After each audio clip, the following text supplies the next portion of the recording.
వీళ్ళు కొత్త టీమ్‌తో వెళ్ళాలనుకుంటున్నారు. అంటే సీక్వెల్‌లో కొత్తోళ్ళు ఉండేలా చూసుకుంటున్నారు. అంటే పాత 'కల్కి' నిజానికి అది హిట్టు అని క్లెయిమ్ చేసుకున్నారు గానీ, అంత కాన్షియస్‌గా జనాలకి కనెక్ట్ అయిపోయిన సినిమా అయితే కాదది. హ్మ్. అందుకని దాని నుంచి వచ్చిన రివ్యూస్‌లో వీళ్ళు టోటల్‌గా కొత్త ఏరియాలో సినిమా ఓపెన్ చేయాలి. ఆడియన్స్‌ని కనెక్ట్ చేసుకోవడానికి కొత్త టీమ్‌ని రంగంలోకి దింపాలి అనుకుంటున్నారాళ్ళు.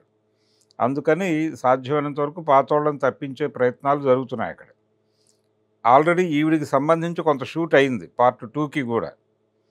అందుకని ఆ ఏరియాలో ఎక్కడో ఆ షాట్లు వాడేసి ఆ క్యారెక్టర్‌ని క్లోజ్ చేసి ఇది పౌరాణిక రిఫరెన్స్‌లో నడుస్తుంది హ్మ్. సీక్వెల్.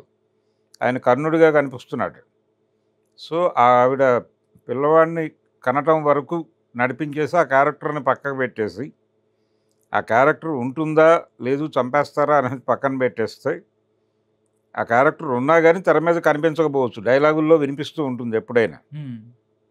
అలా ఒక పద్ధతిలో ఆ స్క్రిప్ట్‌ని ముందుకు తీసుకెళ్ళిపోతారు తప్ప, ఈవిడ్ని ఫిజికల్‌గా మెయింటైన్ చేసే పరిస్థితి సిన్ అవసరం లేదు అని అనుకుని ఉంటారు. హ్మ్. అశ్విని దత్ గారు ఈ లెక్కల వ్యవహారంలో చాలా స్పష్టంగా ఉంటాడాయన. హ్మ్.